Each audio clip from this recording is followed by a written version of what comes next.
All right, guys, our next guest needs very little introduction. He is one of the most iconic MMA fighters of all time.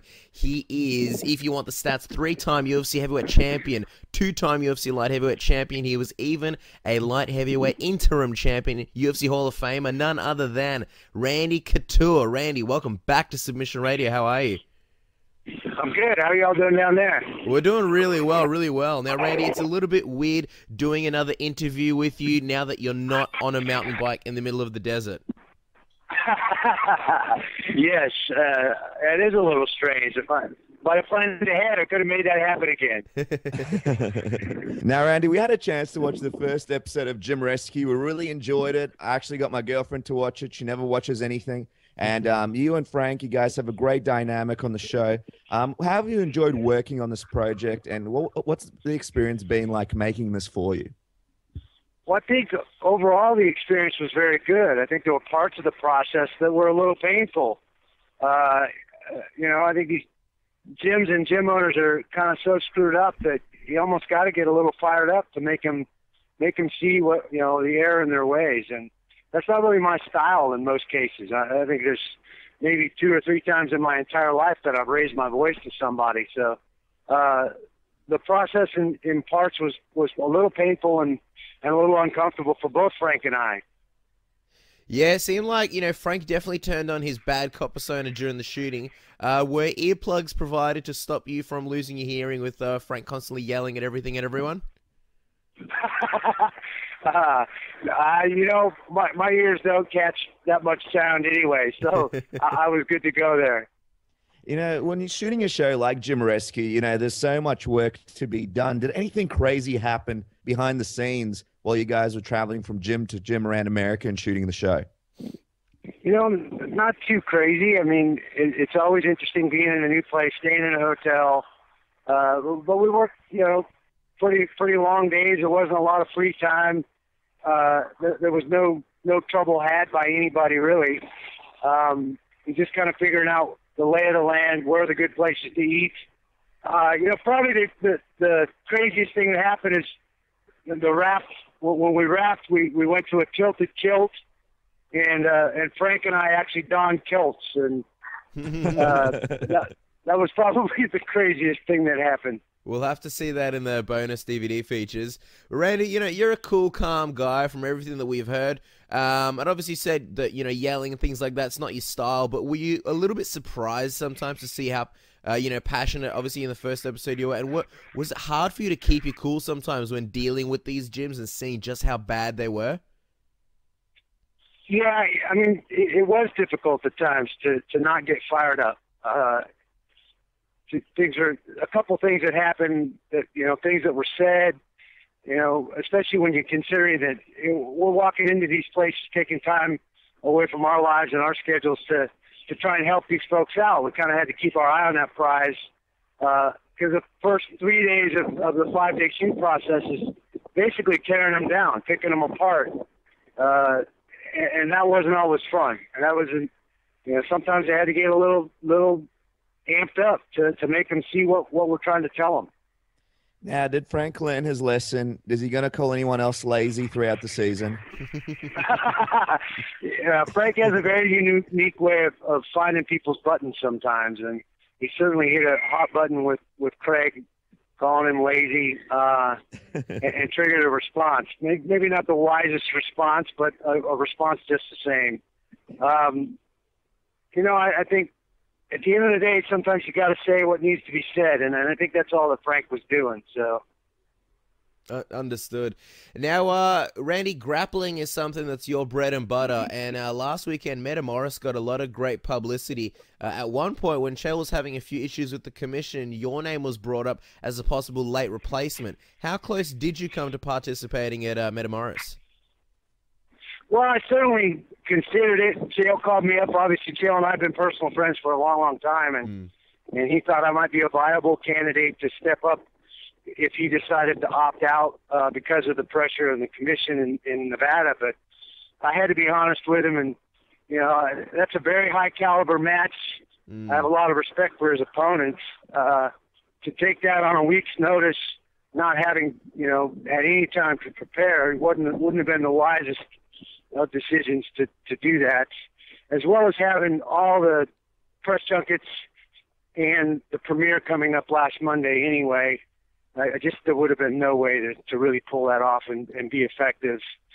So, I don't know. It just didn't make sense to me to do it as much as I'd like to have helped. And, Randy, you spoke to us about how much you loved competing. Metamoris seems like a no-brainer for you because you're such a good grappler. Would you consider being a part of something like that in the future? And just for everybody listening at home, how much do you train still on your grappling, on your striking? How much time do you spend in the gym now? Because I know you're a very busy guy. Spend a lot of time in the gym. I just don't do a lot of sparring. I really don't do a whole lot of striking at all. If I do striking, it's with our kickboxing coaches to hit mitts and keep the tools sharp. But I do a little more grappling. It's a little less invasive on the neck and the face and those things that I've kind of taken a beating over the years. So, but even that, I'm having a lot more fun hiking, getting out in the woods, riding the bike. I do spend a fair amount of time in the gym every week with our strength and conditioning coaches, kind of doing the same kind of cross training that I did for years as a fighter. I think at the end of the day, I still got to stay in shape. I can't let myself go. So it's kind of part of what keeps you sane. Well, absolutely. And in terms of grappling, I mean, there were years when you were going after, the last emperor, Fedor Emelianenko. And, of course, that's the matchup that I think fans to this day would still like to see. Would you ever consider doing, say, a grappling match now that you're both retired from MMA? I don't know. That would be interesting. I'm certainly given the time to prepare and get back up into good, solid grappling and wrestling shape. That would be a lot of fun. And I think, I'm not sure how active Fedor is at this stage, him being retired as well, but I'm certainly not opposed to an idea like that. Absolutely, Randy. Now, Mark Bocek was doing an interview last week, and he brought up an interesting perspective that we haven't heard before. Mark brought up the fact that he believes PEDs are a big problem in grappling. He believes they're a problem in grappling competitions. Of course, this is due to the fact that competitions don't have the money needed to run tests and similar things like in MMA. Do you think PEDs are a problem in grappling? It's hard to say. Are you talking about Fedor? Sorry, I think maybe it cut out. Maybe I'll just ask the question again. So Mark Bocek was doing an interview last week, and he was talking about how he believes that PEDs may be a problem in grappling competition. PEDs. All right. Yeah. Now I'm up with the question. That's okay. Yeah, Sorry, I think there's always going to be some guys that try to cut corners. They're looking for that shortcut or that loophole. And are willing to kind of take that risk. I mean, the penalty is pretty significant. If you get caught, you're going to lose the opportunity for at least a year to make a living in your sport. And I mean, that not to mention the damage to your reputations. I think there are guys, always going to be a handful of guys that are willing to kind of take those risks. And I think there was a loophole that maybe some of the guys were using a little bit with the TRT programs, which obviously has been closed recently and made a lot of headlines. But I didn't really agree with Mark's statement that it was rampant in mixed martial arts. I don't think it's rampant. I think if it was rampant, there'd be a lot more guys coming up positive on tests, and there's certainly been a few guys, but if it was rampant, there'd be a whole lot more. So I don't know if I agree with that statement, but I think it's human nature. Now, Randy, let's get to the pressing news. Expendables 3 is out in Australia this week. We haven't seen the movie yet. However, the cast in the movie is pretty spectacular. What's the best thing about working with such an action-packed cast? And did you show a few moves to the guys like Antonio Banderas and Wesley Snipes and possibly even Kelsey Grammer? You know what? It was a great group of guys to hang out with. We've just finished up all the press tour and the press junkets, and we got to go to the film festival in the south of France and just had a blast with all these guys. And I think the thing that's surprising and most people find surprising is that there was no egos and kind of crap going on set with a bunch of alpha males that have all been there and been at the top of the game. I think we were all happy to be part of such a special project. And it's kind of been that way since Expendables 1, to be honest. I think Sly sets the stage and sets the pace for everybody from his attitude and how amazing he is to doing his own stunts, and it all kind of trickles downhill from there. I did get to confer and kind of share notes on training and a lot of things with Wesley Snipes and obviously Terry Crews and Dolph. Dolph has his personal trainer there on set with him, so it was a lot of fun. We had a great time. Now, Mel Gibson has gotten some great reviews for his role as the bad guy in this movie. What was it like working with Mel, and did you show him how to do a proper triangle choke, fixing up the terrible mistake he made when he used it on Gary Busey in Lethal Weapon 1? We all remember that. My jiu-jitsu coach always brings it up when teaching the triangle. Did you rectify the triangle? That's funny. I actually didn't get any scenes with Mel during the shooting. The scheduling for getting all those guys in and out of Bulgaria and getting them shot, especially a high-profile guy like Mel, was a huge challenge. And I don't know how Lionsgate managed to pull that off, but I was there, for the run of picture. Kelsey and Harrison and Mel were really in country 4 or 5 days. Get in there, got their scenes done, got out. Didn't really have any scenes with Kelsey or Mel, so I didn't get to meet them until we started all the press stuff. And obviously in that setting, in that circumstance, we're not exactly exchanging technique. So I found them both enjoyable to be around, but didn't get to confer with them on the movie set in our gear and all that. The triangle, it remains unfixed. Now, Randy, before we do the Submission Radio Tap Hour round with you again like last time, we've got a few fan questions. The fans obviously knew you would come on the show. They sent some questions in. So just a few of them. Tough Guy wants to know, do you think John Jones would have risen to the top of the 205 division when the big names in the division were in their prime, such as yourself, Chuck, Rampage, Silver Shogun, and Vitor? I think he has all the tools that he needs to be at the top of the division back then or now. I think, there would have been some toss-up fights, just like him and Daniel Cormier. I mean, who's going to win that fight? Both guys are very tough. I think, obviously, Daniel has John's undivided attention right now. That's why he's been kind of acting the fool and doing some of the things that he's been doing. But it's really hard to say until guys actually get in the cage and fight. You can debate it all day long. Now, Randy, you've been in the ring with some of the biggest, hardest hitters in the MMA sport. Cut Strike would like to know, who do you remember hitting the hardest? Was it Belfort? Was it the Iceman? Was it Lesnar? I think the person that I hit the hardest was Gabe Gonzaga. I came out and in the first 15 seconds of that fight, hit him with a left hook that I don't think he expected me to strike with him at all, and I think that kind of changed his mind about where he was in the fight.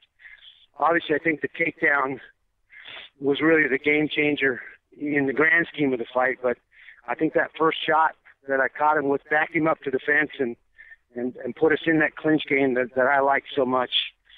But the only time I ever really came close to knocking somebody out was the Tim Sylvia fight. That first punch in the first 25 seconds of that fight. And I think I was as surprised as everybody as he when he fell down. So that was crazy. That was a crazy fight, given how a lot of people were very surprised by that. What about who hit you the hardest? Who do you remember being the hardest hitter? Well, I've only really been knocked out one time. I got flashed by Lesnar. I got flashed by Chuck in the third fight. But the second fight with Chuck was the only time I really got knocked out and kind of lost that little piece of time. So, I mean, that has to be the hardest I've ever been hit in my 14 years as a fighter. Now, Randy, Magnum 1978, again, the Fedor fight, people still talk about it to this day. Obviously, it didn't happen, but had it happened, what do you think your game plan would have been, to take on the strengths of Fedor? I think given his judo background, it would have been interesting to approach him the way I approached a lot of guys that were as powerful and striking as him. He would have been a challenge to kind of neutralize with my Greco-Roman background and tie him up on the fence. Obviously, I think it'd make a difference if we were in a fence or a ring. A lot of his best fights were in a ring. They weren't in a cage. So I still like my chances, certainly in the infighting and the clinch fighting, to maybe make him work a little harder than a lot of guys did. But he always seemed to be very fit. I didn't see a weakness there. And I think that's one of the reasons why I always wanted to fight him, because it would have been a huge challenge. Like a Lyoto Machida, who has such an odd, interesting style. It was very hard to train for him and figure out, the solutions to the problems that he posed. I think Fedor would have been an interesting problem to solve as well. Absolutely, and I think that's why that possible grappling competition could be a great thing in the future if it ever pops up. Now, Richard Rader would like to know, Dana White has been talking a lot recently about his exhibition match with Tito Ortiz. Who do you think would have won if Tito and Dana ended up having that exhibition boxing match? It's really hard to say. Obviously, a limited rules of engagement with just boxing is probably in Dana's favor. I don't think that Tito ever really took it seriously, which is why it never really occurred. He backed out of it a couple times. And Tito's boxing is certainly something he worked on a lot and has gotten a lot better at over the years. Whether or not he could have hung with a guy that is Dana's sole background is a question we'll probably never get answered. I think it's a little silly for the president of a $100 million company to be fighting with his talent, and it's really a lose-lose for Tito. He's as one of their marquee fighters, for him to lose to the president of the company didn't really make a lot of sense to me. So it's probably a fortunate thing that it didn't happen for both parties. But it's really, again, hard technically to say who wins and who loses. I think maybe they both lose in that fight. Even if Tito goes out and beats him, who did he really beat? Definitely. And if he loses to Dana, then that doesn't look so great for the company and one of the company's top performers in mixed martial arts either. Yeah, definitely one of the wilder things in MMA. Now, here's another last fan question before we do the tap-out round. Don't call it a comeback wants to know, and this is to do with your co-star Ronda Rousey. What are your thoughts on Ronda Rousey beating Floyd Mayweather? A lot of people are commenting on that. And would she really stand a chance against one of the greatest boxers of all time, given the difference in styles? Well, again, what are the rules of engagement? Is it a boxing match? It wouldn't be a boxing match. I don't think she'd stand a chance in a boxing match with Floyd. No, of course. If it's an MMA engagement, I think Floyd would be done in about 2 minutes.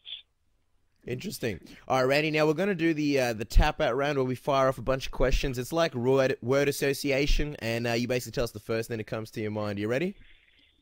Yep. All right. When rescuing gyms, did you ever go into any gyms with just a single door, and when the gym owner was asked where the gym was, he pointed to the door and told you, I got a door, I got a gym? Yeah, T3 comes to mind. Now, Randy, we understand that you're working on new ideas for TV projects of Spike. We're very excited to see if anything comes from it. But we sat down with a marketing department, and we came up with 3 surefire hits that will be bigger than Big Bang Theory and 2.5 Men combined. So I'm going to read you out 3 of our ideas for potential shows that you can do on Spike in the future, and you tell us which one is your favorite, okay? Okay. Okay, this one is called Randy Couture's Date Rescue. It's similar to Gym Rescue. Someone is on a bad date, you come in and show their date a good time. Meanwhile, the original guy is led to the parking lot and gets locked out of the studio, never to be seen again. So that's the option number 1. Option number 2 is Randy Couture's Gym Destruction. It's very similar to Gym Rescue, except you and Frank Shamrock go to successful gyms and destroy them and then run away. And number 3 is Wrestling with Geeks. We break into a bunch of geeks' houses, we rip them away from their PlayStation 4s, we make them climb mountains, run with bulls, wrestle bears, take them to strip clubs, go skinny dipping, make them build objects from rich mahogany, and even make them create tents from half a cup of sugar and 12 toothpicks. Eventually, there will only be one champion. Which one do you choose? Oh, boy, that's a tough choice. Yeah. I'm going to go with 3. I think the geek show sounds like a fun show, and that would be interesting. Yeah, we definitely pay to see it. Now, Randy, what's your prediction for the Diaz vs. Silva super fight? Really interesting. And both these guys and their styles. In some ways they have very similar fighting styles, both the boxing.